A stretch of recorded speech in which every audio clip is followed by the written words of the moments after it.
ടുനെറ്റ് news കാലാവസ്ഥാ വാർത്തയിലേക്ക് സ്വാഗതം. ബംഗാൾ ഉൾക്കടലിൽ നാളെ ചുഴലിക്കാറ്റ് രൂപപ്പെടാൻ സാധ്യതയെന്ന് കേന്ദ്ര കാലാവസ്ഥാ നിരീക്ഷണ വിഭാഗം.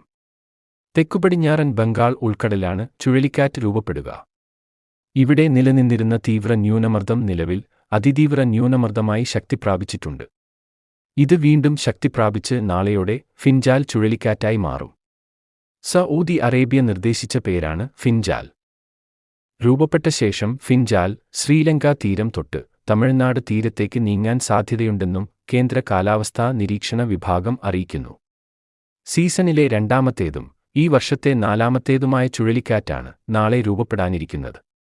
ഇതിന്റെ സ്വാധീനത്താൽ തമിഴ്നാട്ടിൽ ഇന്നും നാളെയും കനത്ത മഴയ്ക്ക് സാധ്യതയുണ്ട്. അതിതീവ്ര മഴയാണ് തമിഴ്നാട്ടിൽ പ്രതീക്ഷിക്കുന്നത്. കേരളത്തിൽ ഇന്ന് രാത്രി മുതൽ ചിലയിടങ്ങളിൽ കനത്ത മഴയോ ഇടത്തരം മഴയോ ഇതിന്റെ സ്വാധീനത്താൽ ലഭിക്കാൻ സാധ്യതയുണ്ട്.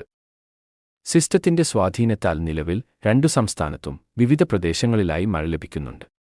കേരള തീരത്ത് ഇന്നു മുതൽ 29 വരെ മത്സ്യബന്ധനത്തിന് നിരോധനമേർപ്പെടുത്തിയിട്ടുണ്ട്. കാലാവസ്ഥാ വാർത്തകൾ കൃത്യമായി ലഭിക്കാൻ ചാനൽ സബ്സ്ക്രൈബ് ചെയ്യുക. നന്ദി.